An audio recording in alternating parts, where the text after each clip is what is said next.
Less than 1% of all ag pilots are female. And I don't even think we're quite at double digits yet. I think hopefully this year we'll cross into that number. I think right now there might be 8 or 9 of us. Really? That's it? Wow. In the United States. There's a few in Canada and a few in South America. And there's a couple in Australia as well. Yep, I know all of them.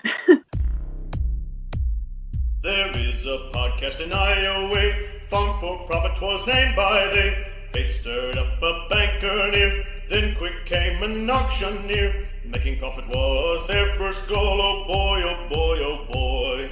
Soon may the farmers come to bring us guests and beer and fun. One day when the recording's done, we'll take our mics and go. These formats shook us to our core. With Farm4Fun, you will not snore. The banker set all mics to on, and the mullet of podcasts was born. Soon may the farmers come to bring us guests and beer and fun. One day when the recording's done, we'll take our mics and go. Before we knew, conversations grew, growing corn even said F you. So won't you join Tanner, Dave, Corey, and crew? Please like, share, review. Soon may the farmers come to bring us guests and beer and fun. One day when the recording's done, we'll take our mics and go. Hey, listeners. Welcome to a Farm4Fun episode here in the middle of summer. This is Tanner Winterhoff. This is Corey Hillebo. And this is David Whitaker. Got to throw you off a little bit. We're having our summer fun series here, but nonetheless, thank you so much for joining us and having a good time telling your friends, family, and maybe even your enemies about us. We appreciate that. That's one of the biggest things that can help us out is hitting that subscribe, leaving your reviews behind, and sharing this podcast to help our audience grow. We really appreciate that side of it and all that you do for us. Yeah, and I was just going to add, if you don't have anything nice to say, don't say it at all, right? That's what your mama said. That's right. That's what your mom said. So today's Head of the Class listener review is brought to you by Gearinghoff. They're the head of the class, no matter the crop, premium harvesting heads for all harvest needs. Our listener review are exactly what you need to fuel the energy at Gearinghoff. It's exactly what you need to maximize your harvest each year. Corey, who left a review here? So I was kind of spacing off there because I thought this was talking about Apple Podcasts, but this was on Apple Podcasts. Oh, this was on. I was trying to find the review that Tanner wrote down. I understand you're a rookie on this episode I am a rookie format. on these. This is not my forte, but so that it was from Jake Kuker. I hope I'm saying that right. Kuker. One of the most down-to-earth and relatable podcasts in the ag space. So thank you, Jake, for that. Oh, man. That's a good review. I like it. One. Remember to like, rate, and review, and it's farm, the number 4. If you get that wrong, everybody was asking me, the number 4profit, LLC at gmail.com. You can tell us if you have a topic you'd like us to talk about. So, yeah, it's been a lot of fun, and I appreciate all the suggestions that you guys have given, but we're going to dump right into a What's Working in Ag segment. We've got a good friend of ours, good friend of the podcast, local supporter, Brock Kimberly with Kimberly Ag. Brock, why don't you say hi to the listeners and tell them a little bit about yourself? Hi, I'm Brock Kimberly with Kimberly Ag. Family business, actually 4th generation on my farm. We quit farming in 2005, and we started out as dad doing seminars and doing some consulting. And since I came back, I got more into working on planters and took it from there and started building planters and custom strip till bars and just trying to get things that work for the customer and make it profitable on their farm. That sounds exactly like one of Dave's favorite words, a pivot. So your family pivoted and went into the retail side of agriculture. Yeah, I kind of fell backwards into it. Dad asked me to come back, and I thought I needed to add something to it. So I went there, and I kind of saw a void. You know, there's a lot of people selling stuff, and they sell it strictly as a big corporate business a lot of times and just to make money, where we focus on trying to, you know, if we can make the customer money, that in turn brings them full circle back to us for something else. And even if we don't sell it, we'll push the person towards the product that fits them best. I like that. So let's back up just a step.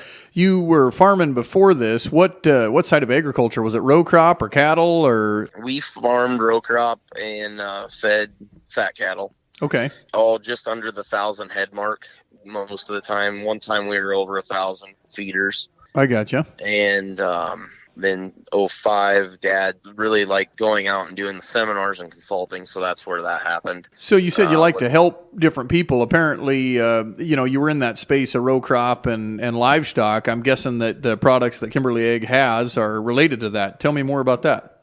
We don't do a lot with livestock, just mainly with our guys that do have livestock, talking about manure and how to incorporate that into the soil, or what angles to run equipment at, so we're not packing it down with the big tankers, the honey wagons and things like that. And the row crop side, we've brought a lot of equipment lines on, like Harvest International planter bars teamed up with Precision Planning and Yetter, of course. So a lot of the big names out there, we've pick and choose and pull from each one of those to best suit and make a planter that works best for our customers. And that's the same with our tillage too. We have a lot of aftermarket blades and different things that we can do to help maximize their equipment that they already have and do a better job. So I have worked with you guys. I think we bought it was Yield 360 Y drops from you. It was probably 8 or 9 years ago now. Still using that product, and trying to think of a good way to describe what you do. I mean, he has the solution for all the places that OEM F's up. How about this? How about let's just go right off their website. With the cost of farming today, every seed and dollar counts. We help our clients source affordable, high-quality products from their partners to help your farm achieve higher levels of profitability. Yeah. It's kind of like when you're building a race car or a pulling truck or a pulling tractor. Like, you don't just go buy the tractor off the lot and just go run it. Like, you need all the good stuff, right? And that's Brock's selling the good stuff. Cool. Yeah, that's been the fun part. Like I said in the intro, that a local connection and longtime supporter of the podcast through listening is he's also helped my in-laws out. I can firsthand vouch, Brock, for the service that you and your family have provided just in making sure that once the product's in the farmer's hands, the service doesn't stop there. There's a lot of continued advice and all kinds of follow-up. And Lord knows that my in-laws needed that follow-up. Yeah, I know. I think that was the year that I was up helping them as well, and we got Brock up there, and it was needed. So. And the fun part about your company, Brock, not to steal all your thunder, we'll just tell them all about you for you, is you kind of take care of the farmer from planting through harvest. You've got products and solutions for everything from start to finish, don't you? It's crazy because there's been a lot of reps that have came to me and said, hey, I'd like you to look at our product and take it on. And, we just don't take anything on is the thing. I mean, it's got to fit. It's got to have a use to our customer. It's got to bring value to it, and not every product we have is going to bring value to every customer. But we've brought on like a corn head line. Tanner, your in-laws are running it. It's an aluminum corn head. It's lightweight. So guys running bigger heads, their combines can handle it a lot easier. And that becomes a big deal when you're talking, 20-inch row heads where they're really, really heavy and guys are wanting to get 40, 45 foot corn heads. So, those are things. We've got draper heads. We've got corn baggers. And now we just brought on GTS and Gearinghoff headers. GTS is not familiar to a lot of people. They're from another country but been in business a long time and have a great product. But then we also just brought on Brandt grain carts, and that's something that the first thing that hit me was their bolt together design. And coming from back when we ran a big name grain cart on our own operation, the seams where they were stitch welded after so many years would crack. And then we'd be back in there pushing it together and welding it. And it never, ever goes back nice and straight, right? So you're dealing with something that doesn't look as pretty as it once did, and that bothered me. So when I saw the bolt together panels, I was like, man, that is a great idea. We don't have welds to pop. If we have a bolt break, we can throw a bolt in it. Or if somebody accidentally messes up and hits something with the cart, we can now easily replace it without doing a lot of fabricating. Those are just things that I look at, and I tell this to my customers all the time. I don't ever want my customer to be backed into a corner. I want to give you ways out of everything where we can use it differently in the future. Or, like my planters, I always build them with a bigger plenum on the bottom of the CCS tanks so that we can go to 15-inch rows or multi-hybrid in the future, or when the next guy buys it, he wants to do something different with it. So I always want to leave that door open for us to go to a different place or change things up. And that's big. That's the thing that I've witnessed with my in-laws. So I was impressed to see the amount of technology that Brandt has in on their grain carts, because my in-laws have a Brandt auger, and for a long time that's all I thought they put together. But when I started looking up Brandt as a company, they have all kinds of options, and I know how many millions of bushels that have been through their auger, and they make a really strong product, Dave. Awesome. It sounds like you should have the slogan that BASF got rid of. Now they're a chemical company, but they used to have, we don't make the things you use, we make the things you use better. Yeah, I think Kimberly Ag is definitely a value-added type company. And Brock, one of the things from your website I want to point out to our listeners is, yes, you are located in central Iowa, but you service clients in Illinois, Iowa, Nebraska, Minnesota, South Dakota, and North Dakota. So you don't have a small territory. No, that's kind of weird. We actually are getting bigger in Iowa, but every year it seems like we double around home, and we've brought my brother on to help with some of that. But yeah, usually I start in Enid, Oklahoma on planters. And we got 2 brothers down there that farm and work on theirs. We actually have a big grower out in Cincinnati, Ohio that we work with. So yeah, all the way up to Mohall, North Dakota, which is, if anybody looks that up on the maps, you could throw a rock over the Canadian border. So we see a wide range of soil types and different conditions that we have to adapt to, which I think really is one of the big reasons that we are as successful as we are. Well, I think that's a really cool concept. And as we've talked, you guys use tried and true techniques to get the most out of the equipment that you're selling, and the experience that you have from that wide, vast arrangement of clients goes a long ways. You can troubleshoot and customize solutions for every single farmer. That goes an absolute long ways. And I know that Kevin, your dad, has been referred to as the planter doctor. So if someone truly has a question from start putting the seed in the ground to getting it out of the ground, harvested, put in the bin, Kimberly Ag has a solution. But one way that you're going to demonstrate that is on a field day coming up here in September. And we talked before this, so listeners, KimberlyAgConsulting.com. I'll put that in the show note. KimberlyAgConsulting.com is how you can look these guys up. But if you're in central Iowa on September 15th and 16th, you're going to see a lot of things go through the field that fall. You're going to see grain carts in action. You're going to see different combine setups. You're going to have different heads on combines. Corey, right? Different concaves, if I remember correctly. Yep. So a big day. Strip till stuff, I'm sure. Yeah. Yeah, we're gonna really hit on some tillage and maybe run some strip till bars and a vertical tillage tool and a ripper. Hopefully, I'm hoping that we can get it all fit in there and make it fun too. You know, we're gonna have some drinks and some good food and talk. We've got some areas where we lifted up the row cleaners and didn't run row cleaners at all, and you can see the stand counts. So is this a free event? This is free. Yeah, it'd be great if we could get kind of a head count so we know meal-wise what to plan for. We're also going to be sending out invites. Feel free to jump on and call us or email us and just let us know that you want to come, and we can put you down. And also, just anytime stop in or give us a call. And we've got lots of equipment out, and we can show you different things. We've even got some used equipment that we've taken in on trades. So give your number out. So my number is 515-238-8132. That's my cell phone. Call anytime, day or night. Yep, and that's plastered right on the KimberlyAgConsulting.com website. Again, I'll put that in the show notes. Brock, we appreciate you jumping on here for our What's Working in Ag segment. I know that we will continue to remind our listeners about that field day that you have coming up, but don't forget to check them out. Go out there, take a look, and if you're going to come down, and give them a little bit of heads up. That way they can feed you and keep you hydrated. Yeah, and I just wanted to say, to me as a farmer and working with you guys, it seems like the best of both worlds. They're a smaller company with a large footprint, so a large area, so they get to, like he said, they get to see it all and bring you, things that you maybe not have seen in your area and that would work really good in yours. So I think it's been great working with them.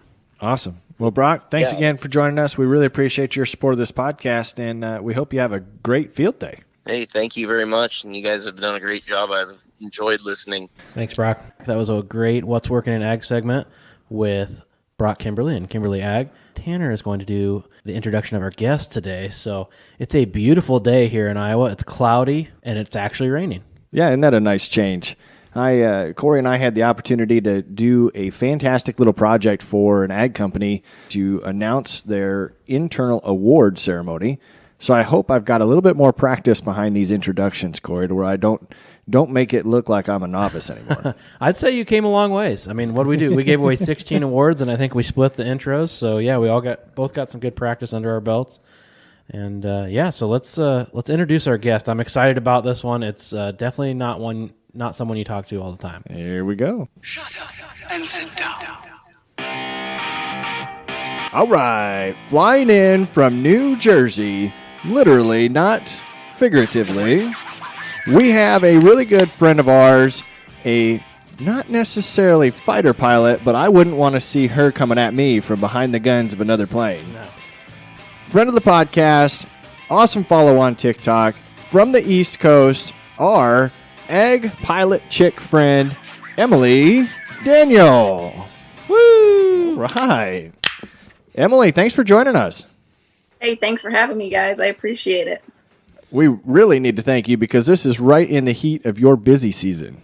Yes, yep, we are in full swing here on the East Coast and in the Midwest. So you are all the way flying from New Jersey? Is that what you said in the intro there, Tanner? Yeah. Yep, so our aerial application company is based in New Jersey, but we will travel. So we've got people in Iowa, Kansas, North Carolina, New Jersey, everywhere. So how often do you travel to another state? I actually just got back from Maryland a couple days ago, and I've been doing some work down in Louisiana and North Carolina this year as well.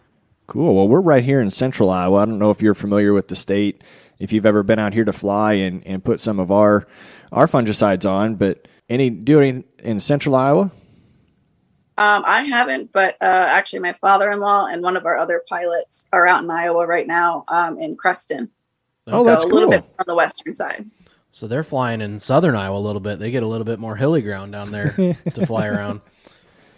Yep. If you were up here by us, it would be just flat, pretty much. You just have to watch out for the high lines and the, what do you call the big the windmills. Right, yep. Well, I'm jealous. I like flat ground. Yeah. So let's go back and let's talk about, how did you get into this?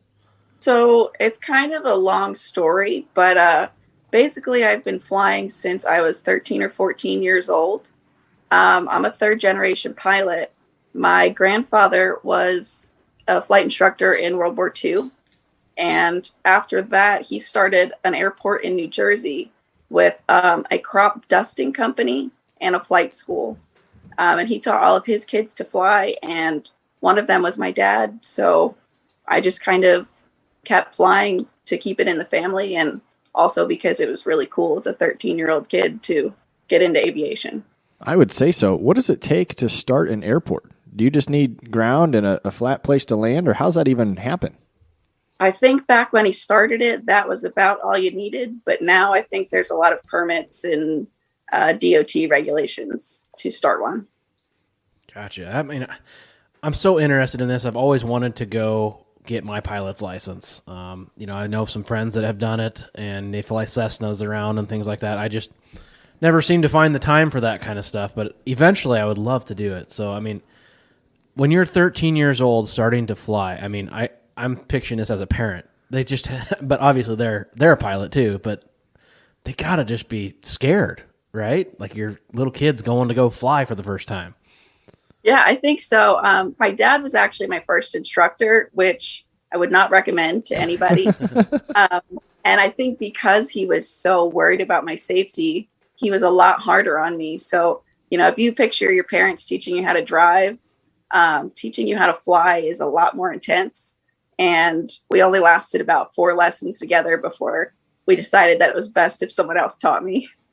I could see that happening, like you said. I actually helped teach my mom how to fly a few years ago. So we've kind of all worked around that, but now we all enjoy flying together. So is this a family business then? Yeah, so the business, actually, this kind of gets into the other aspect of it. The aerial application company is owned by my father-in-law, and actually my husband and I have just bought the business this year. So Well, congratulations. thank you. We just took over the business. So, but that started on my husband's side of the family. So both sides were aviation, and we kind of came together, and that's kind of how it worked. It's an aviation power couple. It really is. Kind of. But I just think of it from the farm side because, a lot of people will come together on the farm side of things. So did you guys have a transition plan for this, or did you just up and decide one day you wanted to purchase it? So my husband, Austin, always knew that this is what he wanted to do. And I didn't realize that. I actually went to college to be a meteorologist, and that's what my degree is in geography and atmospheric sciences. And I started helping do some mapping for their company when I was just finishing up college. I had all my licenses for flying, and I saw the work that they did and kind of how they worked with farmers. And it just seemed so important to me that I decided that right then and there, that's what I wanted to do. And the plan has kind of been in the works ever since. I was really curious how you were going to say that degree tied into where you've gotten, but that makes a lot of sense that it's a necessary skill to have for a flying company. You have to know what the weather is on the ground. Can you imagine how important it is to know what the weather's like up in the air? Yeah. Right. And it's important to forecast, certain conditions like temperature inversions and any kind of rain that's going to be in the forecast to make sure we do a good job. So they rely on me pretty heavily for that. So then does the company, what type of flying does it do? Is it all crop dusting, or are there other flying services that you guys offer? Mostly just crop dusting. In the last couple of years, we actually purchased a drone, and we do aerial survey as well. We mostly started doing that for a lot of our cover crop work. We will go back and survey the fields afterwards to see how well that crop took that year. I didn't even think about that, Corey. I'm going to put you on the spot. What do you think? What types of products do you think that Emily can distribute off of her plane? Fertilizer, cover crop, and you can spray liquid-wise. I don't know. You could bomb a town for mosquitoes. What? How close is he, Emily? He's got all of them so far. So far, is there more? I guess you could put out fires. We can put out fires. I'd like to do that someday. We don't have the contract for that in our state, but we would like to be there eventually. That's got to be that's got to be more like a tanker plane, doesn't it? No, actually, air tractors, they call them seats, single engine air tankers, and they fight fires with them all over in the Northwest and Canada and things like that. So that's what you're flying? You're flying an air tractor? Yes, I am flying an air tractor. So that, to me, as trying to paint a visual, that's the yellow airplane, the single prop, and like got a boom or something mounted underneath the wings? Pretty close. We all have one. They're all pretty much yellow. I've seen a few white ones. There are a few white ones. It just depends on the paint job and who owns the airplane. Some people paint them green or red or whatever they'd like. What about the biplanes? You still use any of those? We do. Our company just sold our last biplane. It was called an Eagle, very old plane. We just sold it a couple years ago. But I think the ones you're referring to are yellow. They're called Ag Cats, and they are still in use all over the United States. Huh. So I actually went to when I got out of college and I was working for Helena and the co-op.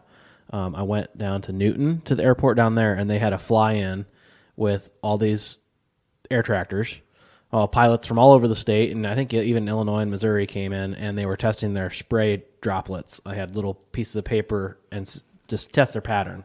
Like a calibration session? I could just sat there and watch that all day. So does that happen a lot? Do you have people just sit out there and watch as you're working? Yeah, we do. In New Jersey, it's kind of tough because it's a very populated area. But, I was out in Kansas last year doing some work, and people would stop and they would wave. And it just was really kind of cool to see. And, as long as people can keep a good enough distance that, there's no chance that there would be anything that would drift on them. I think it's awesome. I love that people get into this side of things and appreciate the work that we do. Should we try our first beer? Yeah, so Emily, I apologize. I know I said that a couple of times before we even started recording today that I didn't get this sent out to you yet, but I promise this beer will be on its way, and then you can try it and let us know what you think. Maybe even do a live review yourself. But this is a local beer, thanks to Dahl Distributing, out of Waukee. So right here in central Iowa, this is from Kinship Brewing, and since Dave's not here today, we're going to start off with the Daisy IPA. Let's give it a try. I'll be drinking my iced coffee with you guys. It's so basic. It is, though. This is pretty good. Dave would hate it. Dave would not like this, but this is very smooth. It's light. Yep. The cans they all have like a white background, and then they have stripes, colorful stripes. I think it's looks refreshing. So the cool part, Emily, about this brewery is they have opened up next to a bike trail, and they've also got a dog park close by. So you can take your dog there and have a beer all at the same time. That sounds like my kind of place. Bicyclists love their beers next to the bike trail. Yeah, they do. So With the dog. With the ducks. Yes. So Kinship Beer, thanks Dahl Distributing for sending that up. And I guess that kind of leads into a question. You said that you would like this type of a place. Do you have pets? I do. I have a variety of barnyard animals. I have 2 dogs, 2 cats, a mini pig who is a pet, and, anywhere from 10 to 50 chickens at any given time. At any given time. It fluctuates. What's the pet pig's name? My pig's name is George. George. I tried to have a pet pig once. Little, what do you call the little ones? Potbelly? Potbelly. Yeah. It ran away. How did it run away? Well, it wasn't trained yet, and it was running around the shop, and someone opened the shop door, and it got out, and we tried chasing it for a couple days, and then all of a sudden it went into the corn and never came back. So I'm guessing it was a coyote snack. Wow. That's what I assume is the reason her chickens go from 10 to 50 every once in a while. Pretty much any given time. You never know how many you're going to have. So do you guys must live out on an acreage or a farm then? We do. We actually have a cranberry farm. Oh. We are actually farmers ourselves, and right now we just have 20 acres of cranberries in production. So help me out. Is that a lot? Like I know what 20 acres of corn is, and that's not very much. Is 20 acres of cranberries considered a lot? It's I would say it's a medium to a smaller size. Our largest growers have, 300 to 400 acres of cranberries, and our smaller growers have maybe 40 or so. They're a really high yield crop, just like any kind of fruit crop. So you'll pull tons of fruit off an acre, to put it simply. And so 20 acres for us does pretty well. Do you guys sell to a co-op like Ocean Spray, or is it private? How does that work? Yeah, most of the people in our area sell to Ocean Spray, and they're part of that co-op. We are actually one of a few independent cranberry growers in New Jersey, and we broker our own fruit, and most of it goes for fresh or frozen. Okay. I got to ask. So you won't find ours in juice. So there's quite a few cranberry growers in Wisconsin, and I know this because have you ever heard of Aronia berries? I don't think so. See, no one knows about Nobody them. has. No. The market's crashing. Do not go into them if you're listening. But I had 15 acres of. I had 15 acres of them at one time, and the highest antioxidant berry in the world, higher than acai, goji, blueberries, all that kind of stuff. But they are a little bit astringent. So we were working with some cranberry growers and processors up in Wisconsin. That's why I had to ask, see if you would have even known. And since you don't, then why would anyone else? Do you still have the plants now? We've went from 15 acres down to, I think we're about 4.5 or 5 now. 5 of those acres was a major flood in 2018. We had like 20 inches of rain in 20 days. But the rest of them we've taken out willingly just because, I don't know, you got to cut your losses somewhere. Yeah, I understand. Yeah. So, and you mentioned that some of your customers have a couple hundred acres of cranberries. So I didn't know that you would spray berries with a plane before this conversation, but I think that makes a lot of sense. Is that what you spend most of your time on around your home spraying for, is fruits? Yeah, our home base in New Jersey is mostly May and June. It'll kind of taper off towards the end of July. It's mostly cranberries and blueberries. Oh, wow. And so then are you spraying, I guess, a fertilizer or is it an insecticide? What are you putting down on a berry?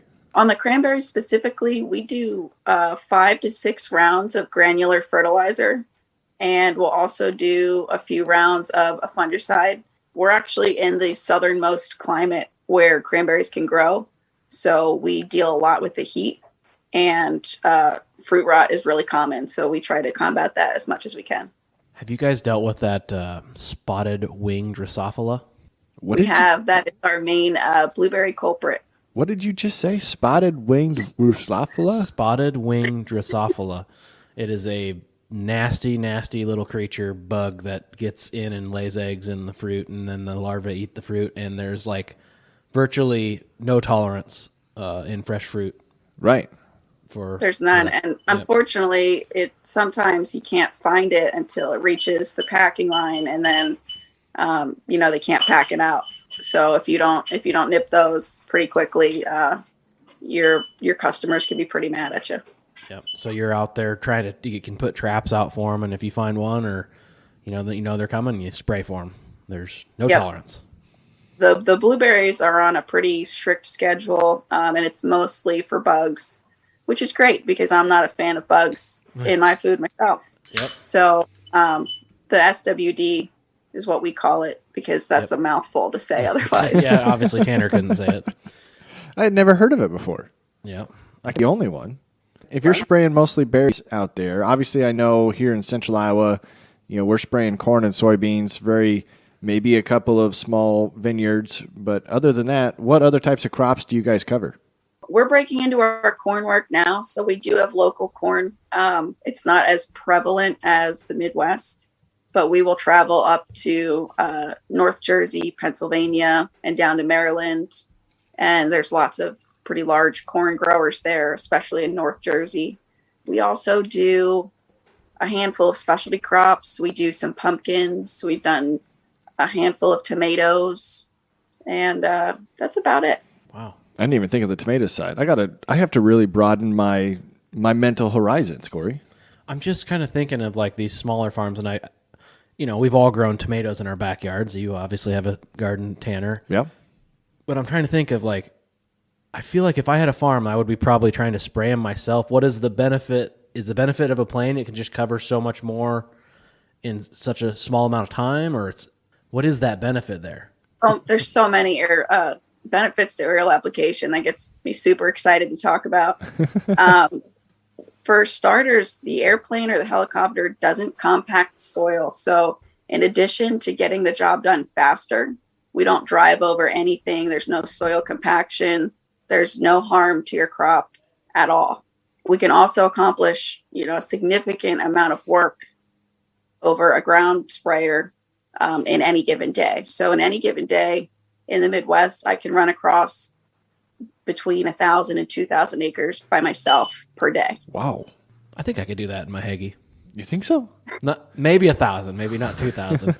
Maybe we'll race. Let's give it a shot. Come to Iowa. That'd be awesome. Do you got a 2-seater? I'd love to go on a ride. Well, we used to have a 2-seater. I could find someone to give you a ride. That'd be sweet. Though, if we were doing it, if I were to get in there, we'd have to spray like 30 less acres probably because of my weight. So you made a good comparison there of why it's good to fly on your crops. But what about, I know there's always been kind of a little bit of competition between helicopters and planes. What's better there? I think it depends on the application. I have no bias either way. I don't fly helicopters myself, but I think they're better for certain applications where there's a significant amount of terrain, vineyards, or really populated areas where they're not going to be kind of super going over top of people's houses. The only issue with the helicopter, which brings me back to that pattern testing you talked about, you really have to be diligent on how you set up your spray gear. And you have to get that tested and make sure it's calibrated, because there's rotors on top of the helicopter as opposed to the airplane, which is a fixed wing. So you will have an increased chance for some of those super fine droplets to drift. So as long as you have that calibrated correctly, it can do the same job that an airplane can. Yeah, I've always heard and maybe they're just uneducated farmers that don't really know, but they'll go on one side or the other. The helicopter's got the rotor, it's pushing it down into the canopy, and the plane's got the same. It's obviously keeping a large vehicle in the air and it's pushing down as well. So it's just kind of interesting to hear people bicker back and forth. About the same downforce, they'll both do the same job. Yeah, I can't believe that in agriculture there'd be people taking sides. That never happens. I'm going to stick up for my ground plane, my Hagee, and say I'm putting 20 gallons per acre on and fogging the canopy. But yes, I'm compacting the ground, but... Yep. That's like I said, it probably comes down to each application and where that sits at. Right. And the applicator themselves. If you have someone that really takes pride in their work, our company, we farm and we treat every farm like it is our own. And so you'll find that in more companies than others. So it's just like any other business, doing your research on who's doing your work. I want to go back to the beginning. I think we skated over a fact, and I don't know if our listeners caught it yet, but having been a fan of your TikToks and watching what you've put out there, you kind of did a little bit of a background on yourself and a story out there.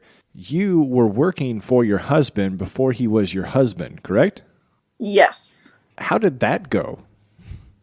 It was only for about 3 months. We actually got married at the end of that summer.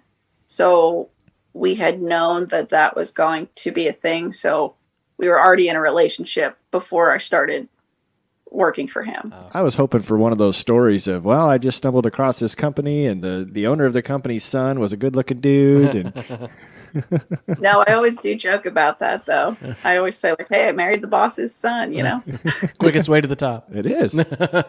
Now into what we had in our pre-conversation, you mentioned that this is the 100th year of aviation? Or what did you say the anniversary was?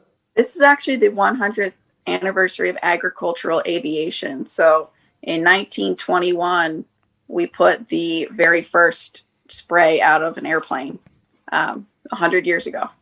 That was the Wright brothers, right? When they got off the ground, they just started pouring stuff off the plane. Oh, that's funny. We're like, hey, let's make this work. I had just watched, actually, the episode this week from Twisted X History. They were talking about the history of aviation. So it was kind of neat. They didn't go into very many stories, but to learn about the who and the what and the where, I cannot imagine what it would have been like to be the first person to do an extended flight. Because obviously the Wright brothers, the first flight was like 7 seconds. Right. You don't, and it was like 180 feet long. That's not that bad. I mean, I don't think I'm going to get hurt too bad only flying 180 feet and being up in the air for 7 seconds. But the first person to spend a half an hour up in the sky, whoa. Yeah. Watch out. And then trying to figure out how you're going to put it back on the ground. Well, that was the other stat. They were saying that it's safer to fly than it is to drive statistically, but almost 70 or 80% of the accidents happen in either the first 10% of the flight or the last 10% of the flight. So the in-between, once you're up and going, it's extremely safe. It's the beginning and the end. Correct. Yep. The times when you're closest to the ground and you're slow and maneuvering, you're more likely to get into an accident. Wouldn't that be kind of skewed, though, because the end of your flight is whenever after you crash? Well, that's true. You said the most dangerous part is when you're at slower speeds and doing maneuvers. That's what you do all day, isn't it? I do that all day, every day. Ag aviation is very dangerous. What is the speed? What are you spraying at? The airplane I'm in, I generally try to keep the speed at 130 miles an hour across the field. Wow. What would be like a minimum to keep it in the air? About 100 or comfortably 100 across the field. When we pull up in a turn, I slow down to about 80 miles an hour or so. Okay. And how many gallons per acre are you putting out there? I guess it might be different for cranberries than corn, I guess, right? It's different for every kind of product that we're putting out. We'll do anywhere between 2 gallons per acre and 10 to 15 gallons per acre. Wow. That's a ton. At 130 mile an hour, you You have to be dumping that out. Yeah, you need more nozzles, and if you're doing a higher gallonage, I'll slow it up to about 120 across the field. Wow. What's your capacity on board your tank? The airplane I fly is about 400 gallons. The airplane my husband flies is 500 gallons. But the largest air tractors, you can go up to 800 gallons. Wow. Wow. That thing's got to be a beast. I was just going to say, to keep 800 gallons in the air. Yep. I think it's got about 1,500 horsepower or something crazy like that. Holy cow. Yeah, that is kind of crazy. It's very interesting. So then what do you do for guidance? I mean, you don't have auto steer. Yeah, and that's a question in the farm community. I've gotten so much. They say, well, do you have auto steer? We are the auto steer, but we have a GPS system on board that's very similar to what you have in the tractors with a light bar on the front of the airplane. So you can kind of set your polygons up and your field and how you want to spray it. And you follow the guidance on the light bar on the nose of the airplane. So you keep your eyes outside, and it will in a turn vector you back to the line you need to be on. And when you're in the field, it is super sensitive down to less than a foot of how far away you are from your line. I'm sure that's an ag leader system in there. It's got to be. Yeah. We used to spray with light bars. Yeah. That was, pre-auto. Tillage with light bars. Yep. Let's pause here real quick. We're going to do our second beer. Emily, I promise, these are in the mail, headed your way. All right, I should ask, do you like beer? Are you a beer drinker? I love beer. And you like craft beers? Yes. Perfect. Oh, yeah, you'll like this. So, sometimes we run into guests that don't care for craft beers and just play along because they have to. That tastes like a pine tree. Yeah, this Kinship Brewing. You guys caught me on a day where I can't drink until the sun goes down anyway. So in case, I have to get into the airplane. Yeah, you can't fly with alcohol. Let's try it. This one's called Oh Billy. Oh Billy. Oh Billy. Well, I like Billy. Oh, it's another IPA. It's a hazy IPA. It's lighter. It's lighter than the first one. I would say it's lighter, but I think it's is sharper a word? Maybe a little bit. Yeah. I'll drink it. Yeah, this is the blue can. We started with the orange can, went to the blue can. Dave would hate it as well. So you're saying he's not missing much? No, he's making money. We're sitting here just messing around. So if someone would get into flying right now, I don't know, what is it, 1,000 hours or something like that, just to go get your private pilot's license? Oh, no, it's 40 hours. 40 hours, okay. What? So Yep. 40 hours to get your private, and then obviously there's some more to be a commercial or something like that. It's 250 hours for your commercial. Okay. How long or what type of skills, once you're a pilot, do you have to become a ag pilot? That's a really good question. It really depends on the person. Someone might be able to jump into an ag plane with 250 hours and a fresh commercial license, whereas other people might take about 1,000 hours of experience just flying aircraft in general before we would put them in that kind of airplane. The biggest skills for us are just your basic stick and rudder skills. So most airplanes today have a tricycle gear, which means there's a wheel in the front on the nose. All ag planes are conventional gear, which is a tail wheel, which is significantly harder to fly than the tricycle gear. So it's important to have those really good stick and rudder skills. They're trickier to take off and land. And so it's important to have those skills, and it's important to make good decisions. So having someone that has really good decision making is super important. So if you have those two things and a good knowledge of, crops and how to tell the difference between corn and beans and things like that, that's about all you need. You just need to be smart and have a good head on your shoulders. I didn't even think about that until now. I think I've said that 6 or 7 times during this episode, Emily, and that I'm just so fascinated by your industry, but how difficult is it to find the field you're going to? Like, I understand on the ground you got road signs and you can kind of... Something so simple as the difference between corn and beans might be a lot different going 140, 50 mile an hour. And being hundreds of feet in the air. Yeah. Right. If you just have a paper map, it's a little bit difficult. But what we like to do is we put shape files and polygons into our GPS, And then I also put them on a map on my phone. So basically, I have two systems that are navigating me directly to the field.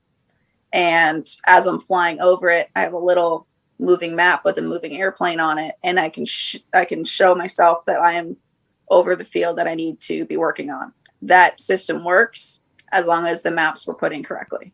Right. That's a good point. If you put garbage in, you're going to get garbage out. Right. So I've got a question on that, but I do want to go back to you. You have a different gear in there. Is that on ag planes? Is that because you're doing such like sharp turning and maneuvering? I am honestly not sure. It's just how they have designed them since day one. Okay. And then my next one was, you find your field that say you've never sprayed it before. What is the process or your procedures to figure out? Because obviously you have trees, high lines, other obstacles that you're kind of watching for. Yeah, actually, let me tackle both of those. So if I sit here and think about that, having a tail in the back, the hopper that we have that's full of whatever we're applying is in the front. Okay. So for center of gravity and weight and balance, that makes the most sense to not have extra weight in the front, which is why you would want the wheel in the back. Okay. That would be my best guess if I designed airplanes. As far as surveying the field, what I like to do is I'll fly to the field. I'm at a minimum of 500 feet because most obstacles are about 500 feet or lower. That gives me a nice safe altitude if anything happens on the way to the field. And then I get to the field and I circle it at maybe 300 feet or so, low enough to see obstacles, but not too low so that I hit anything that's nearby. I'll circle that field once, twice, 5, 6 times, depending on the type of field and how difficult it is. Things that I factor into my decision making are obstacles, the wind speed and direction, and the sun angle and direction. So, if the sun's in your eyes, it may not be best to spray a certain direction. You want to keep the sun at your back as much as possible. Wow. That's a lot to consider. Is there a dinging going on in the background? I have a dog in here. Oh, that's what it is. That's what I heard. We could hear the dog drinking. Oh, that's what it was. I thought it sounded like someone packing a pack of cigarettes or a can of chew or something. She's got a bell on her because she likes to disappear. So kind of like your pot-bellied pig. Yeah, well, maybe it needed a bell. That's funny. they got the bell. I'm fascinated by the flying part of it. Once you get there, then you got to fly. So how far from where you load do you have enough fuel for? Or is fuel not usually your limiting factor for how far you can go? Fuel is generally my limiting factor. I have about 2 hours of gas in my airplane, but some airplanes will have more. I can comfortably go about 30 miles from where I take off. And that's about the limit of what you would want to do before you wanted to move to a different location. And moving to a different location just means putting in your records or picking a different airport. I've always wondered how that works, where you can be told it's okay to land here if you haven't landed there before. Right. So moving to a different location just for us means we will go to different airports to work out of. So we'll do, X amount of acres out of this airport. And then we'll say, okay, there's another airport that's closer. We can do the next few thousand out of that one. And so we'll move to get closer work because your ferry time eats up quite a bit of the time. So how does that work? Do you guys have to pay that airport like fees or buy your gas from them? How does that work? Most of them, if you buy gas, they're okay because we go through quite a bit of gas. I burn about 60 gallons an hour, and that's a smaller turbine motor. So we'll buy quite a bit of gas from them. And I imagine that's a highly specialized gas, 100% ethanol, or what do you got? It's let me get that bell. All right, bell situated. So the airplanes, it depends on what we're flying. So I'm in a turbine airplane. We burn Jet A. It's the same thing, just jet fuel. Other airplanes, the piston-powered airplanes, we have those as well. They burned 100 low lead, which is what we call That was impressive. Sorry. It looked like that came out of your mouth. No, it was the dog. She wants her bell back. She wants the bell. So we missed the part where you're saying it was low lead, and then we got the dog bark. So 100 low lead, which is what we call avgas. Avgas. That was almost perfectly timed. Like It's it makes it sound like you were cursing or something. It was. This is what we call it, and then it was a bark. So I might have to save that bark for when we do cuss. You should. She's a corgi. She's got a spunk. Oh, that's good. That is funny. So when I don't want to get away from the air, but I know there's more to you than flying. We'll circle back to air questions, but for now, when you're not in the air, what are some of your favorite things to do? Most of the time, I'm just spending time with my animals, maybe drinking a couple beers on the weekend. And in the winter, I disappear in the woods for a couple months and I duck hunt. Nice. What kind of ducks? We have a lot of wood ducks. We're on the Eastern Flyway, so we'll start with wood ducks in the beginning of the season.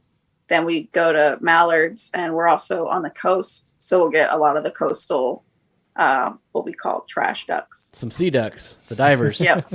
So Yep. I'm a retired duck hunter, or I used to duck hunt every possible weekend and day I could, and I overdid it, and now life gets in the way. But I do enjoy watching it, and maybe one day when the kids get older, I'll get back into it. Yeah, absolutely. It is fun, though. I would love to go out and sea duck hunt sometime. Looks fun.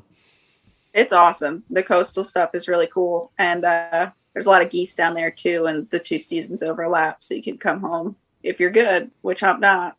You can come home with a lot of ducks. So then hit on it really early that your family has always been flying, but another thing that I picked up out of your TikToks is they've done some really cool stuff. Like you said, your grandfather was an instructor around World War II times. Yep. Your dad has also flown, but he's flown passenger planes, if I heard correctly.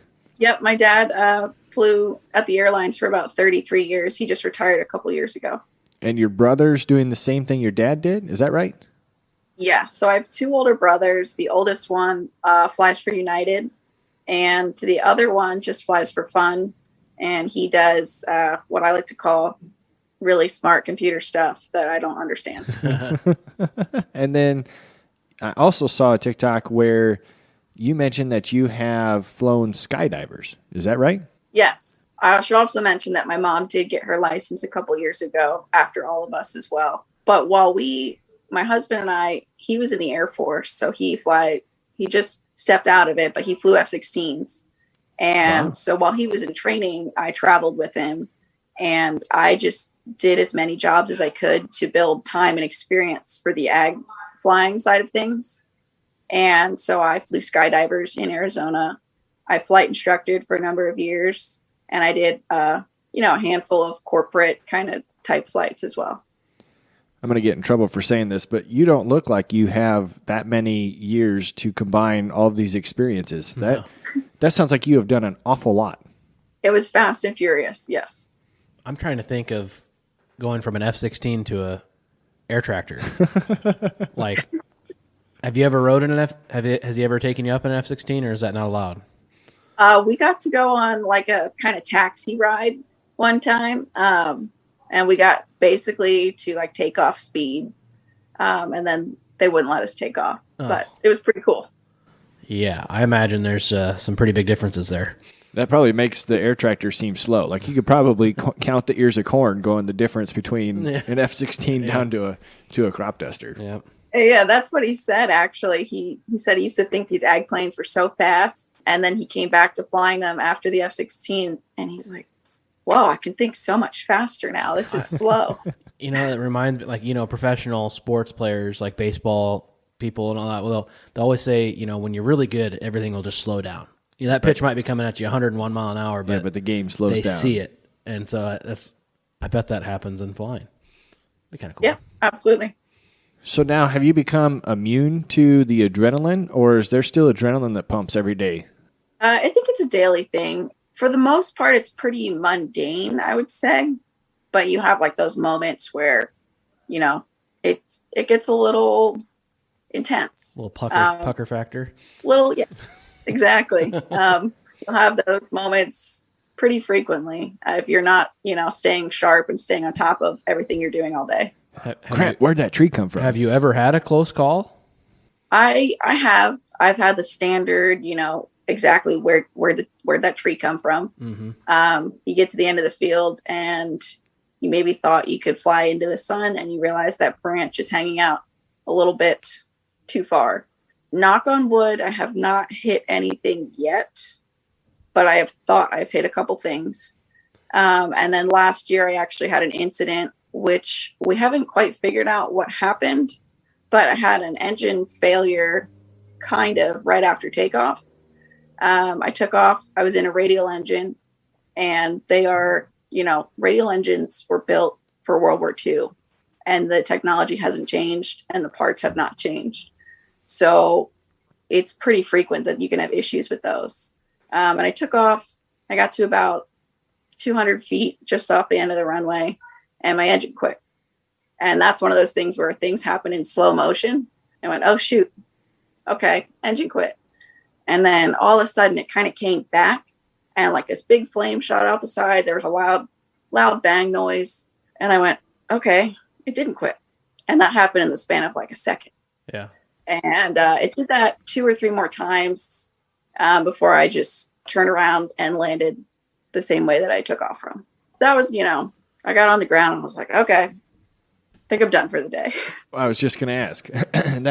I'm almost sitting here shaking thinking about it, and to know that, I have a mission I still need to go complete. Probably right. The best decision just to say, I'm not going back up. Yeah. There's been several instances. Usually they're motor issues, or, maybe you're just having a bad day. I'll take the time to say, like, the work's going to be there tomorrow. I need to take a breather. I mean, so if an engine does fail and you're far enough away, I mean, I've been up in some planes, and usually if you're flying high, you have a ratio where you can glide down and find a safe place to land, but you're obviously flying pretty low. I mean, is it a pretty good survival rate to set it down in a field, or has any of your pilots had to do that before? Yeah, my father-in-law's had a couple accidents, and most of them were, again, motor issues. And he had, I think, 2 over 25 years, and he is perfectly fine. It just depends on, I think it really is so scenario-based. That's hard to put an exact statistic on. If you're diving into the field, it may not be the best time. If you're pulling out of the field, it may not be a great time. But if you're anywhere in the turnaround, that's okay. But usually you take what you can get. If you're over a cornfield, you're going to land in a cornfield, which is not the ideal site to land. Yeah. Not as soft as people would think. Not super soft. It seems like there's always 2 or 3, it seems like in Iowa, that always set down. And, I know in my time of just paying attention in ag, there's been a couple deaths. So you said it's statistically safer than driving, but you always hear some things. Obviously, it's very dangerous when you're up there, so it's kind of scary. And I think the statistic that I heard was like passenger airlines. If you're going to drive to Dallas, Texas from Iowa, you're statistically more at risk than if you flew. Yep.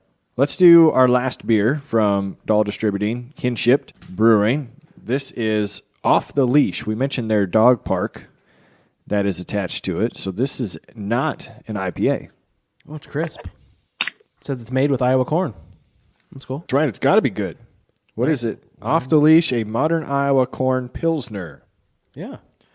From Kinship. Kinship, while we love being known as a top-notch experience and serving great beer, we want to be known for so much more, serving our community in impactful ways. The Kinship Give Back program. Kinship stands, they have kindness in the neighborhood, so K-I-N at the beginning of the brewery name, to give back. So they're excited to be a part of the Waukee community and to give back as well. Awesome. So is your favorite movie Top Gun? You get asked that question all the time. It's up there. I wouldn't say it's my favorite, but you can't not like Top Gun as a pilot. Is there a better pilots movie? No, I don't think so. I think I would just drive around in my plane just blaring Top Gun soundtrack. Well, we do. I love the Disney planes movies. Oh, yeah. And I will kind of blast some AC/DC every morning when we open the hangar door, just to feel like we're all getting there. Yep. I wish we could play that kind of music on the podcast. That would have been perfect for the intro. Yeah, copyrights and stuff. Dumb laws. What about women in aviation? And I would assume it's a pretty small group of you in ag pilots. Yeah, less than 1% of all ag pilots are female. And I don't even think we're quite at double digits yet. I think hopefully this year we'll cross into that number. I think right now there might be 8 or 9 of us. Really? That's it? Wow. In the United States. There's a few in Canada and a few in South America. And there's a couple in Australia as well. Wow. I knew it was going to be a small percentage. I didn't realize you could count them on 2 hands. Yep, I know all of them. If you were to go be a woman or a man flying, and you don't have your own business, you just wanted to fly, and you guys hired a pilot, what could you even make a year flying a plane like that? It depends on your area, and it depends on if you want to do this for 1 month out of the year, or if you're going to do a 9-month, 10-month kind of season. So, in Texas, they can kind of roll, and California all year round. In New Jersey, we kind of cut off at the end of September, and we don't pick back up again till March or April. So I'd say your range is anything like 50,000 and 200,000 a year. So you're probably more than hiring an employee yourself. You're probably hiring contractors in from other areas if you need more help. Is that how that works? Yes. So we try to keep all of our pilots in-house. But if you do get behind, you would pull in another plane and a pilot and pay them as a contractor. Just a different dynamic than everything else. It's so cool. I'm having fun. Coming from the guy who can only really do roller coasters at an amusement park. I don't do tipsy-turvy, spinny round type upside down things. It's fascinating to me because Corey wants to ride with you. I'd be scared shitless. I would too. It's okay. Do you guys have Bush Light out there? We do, and we have the corn cans. You do have the corn cans. Nice. We do. I found a place that has corn cans near us. We need to get someone to wrap one of your planes with Bush Light. If Bush Light is listening, I am all ears. I have the Bush Light combine. See what she did there? Bush Light wrapped my combine, so maybe I'll put in a good word for you. Be kind of cool. Absolutely. That'd be awesome. First Bush Light plane. That would be really cool. Uh-oh. I think we got a tornado siren going off. We do, because it's 1:05 in the afternoon. That's not the noon whistle. Wow. Well, we'll keep going. We're from Iowa. We know how this works. So, being in such a minority for ag pilots, and also having a significant following on TikTok, what kind of opportunities has that provided you? I've been on several podcasts, and I've done a lot of local aviation events and a couple other, national events and radio interviews. It's been really awesome. And I've kind of wrestled with that mentally. Do I promote myself? Do I promote women? And I try to take the approach of, I just want to promote the industry and everyone, because it's really not about any one person. But I do put myself out there as Agpilotchick, because I think you can't really be something if you can't see someone doing it. So if, a little girl one day says, I want to be an ag pilot, and there's no one that she can see that does that, right, then may not pursue it. Correct. And knowing that it's such a small group already, mm-hmm. Do you ever feel like you have to do more because of that? I felt that way before. During the season, I kind of have to turn all of that off. But I do feel like, you sometimes have to work a little bit harder. And some people see that and some people don't. And at the end of the day, I'm just happy to get the job done. That kind of leads me to one of my last questions, Corey, is I mentioned the adrenaline earlier, but what specifically about this, if we do have one of these young girls or boys listening that think this might be something for their future, what gets you up every morning to go do this? It's a combination of things. I love aviation, and even though I didn't grow up farming, I love the agricultural industry itself. And for me, just knowing that I am doing my part in American agriculture to help, create food and create fuels and things like that, that's really what gets me up in the morning. And that sounds kind of I don't know, like an adult answer, but that's really what keeps me going. And I do love to fly airplanes, and I get pretty grouchy if I don't fly for a few days. So that's part of it too. You go from an air tractor to a Cessna to an F-16. Like, is getting in a different plane, is it like switching like from a minivan to a pickup truck to a Corvette, or like is it like a big training thing that you have to do? If you have enough experience, it's just like getting from a minivan to a pickup truck. Okay. It's kind of like riding a bike. That's cool. Just got to figure out how the pedals turn on that one again. And what's next? What's in the future? Are you going to continue to be a crop duster the rest of your life, or do you have other aspirations? I would like to continue to be a crop duster. Like I said, we just bought the company this year, and we've taken over the management the past couple of years, and we'd like to grow the company. And I would also maybe like to get into the firefighting aspect from our company standpoint. But, I mostly just want to be happy. And this is the kind of work that really makes me happy. And so as long as it keeps doing that, that's what I'll stay doing. Very cool. Nice. Emily, we do ask all of our guests the same kind of question at the end of each episode. So out of the most successful people that you know, they could be in agriculture, could be in business, could be friends of your family, what do you think they all have in common? That's a really good question. Isn't it? It's great. That's a really good question. That's what people say when they're trying to figure out what they're going to say. So we can talk a little bit. We can play with that. So listeners, remember the Farm4Profit experience. So historically, we've done a conference, and that's been almost all business, Corey. I mean, It's been very educational, and it's been a great networking opportunity. But in 2021, we're going to change it up a little bit. We've got great listeners. We've got great support, and we have people that like having fun with us like Emily. Mm-hmm. So we're changing it from a conference to an experience. That will be December 2nd and 3rd. Thursday night is going to be a launch party. We're getting together to have fun, to get to meet all the people that listen to the same podcast that you do, talk about your farm, learn about their farm. The influencers there. Yep. We're going to try and have as many of our friends and family there as possible. That includes you that's listening right now. December 2nd in Ames, Iowa. That'll actually be in the Sukup end zone of Jack Trice Stadium. So if you're an Iowa State Cyclone football fan, this is probably the best seats in the stadium.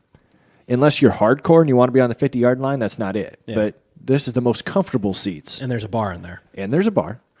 Going to have some high-quality speakers, and then Friday, again, we're going to give plenty of time for people to work, shake hands, make even better friends than you thought you already had, and get put together. But put that on your calendars, December 2nd and 3rd. There's more information to come. Yep.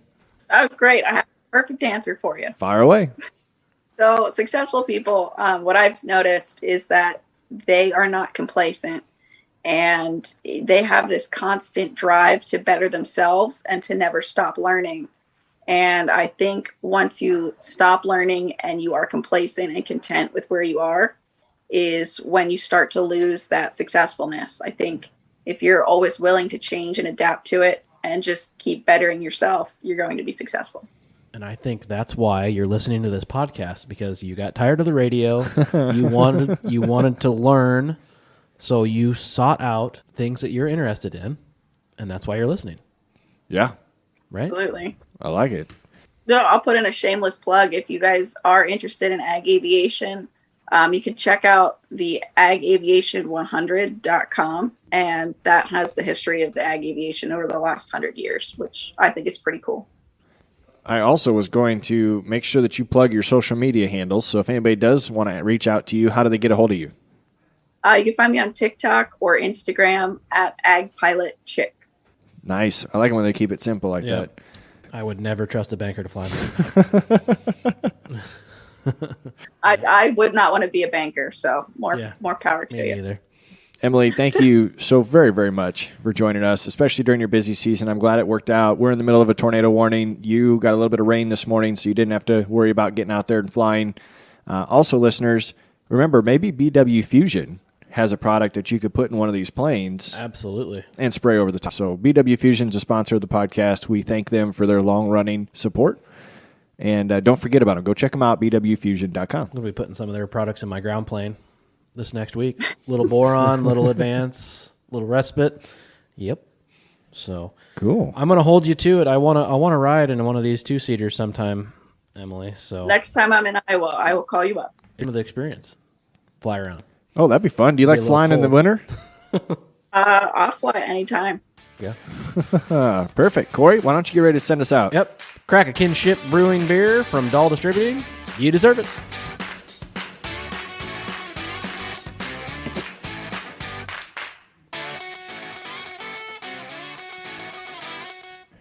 It's Just just like like a Bush Light Combine tank top. Oh yeah, Yeah. perfect. I would love a Bush Light plane. So if you know anyone, I will talk to my people. that would be really cool. Yep. That would be fun. Even like a sticker would be cool. Yep. Cool. All right. Intro music recorded by Tyler Rickton and the High Bank Boys. Commentary added by Elena Montemagni. And credit to bensound.com for music.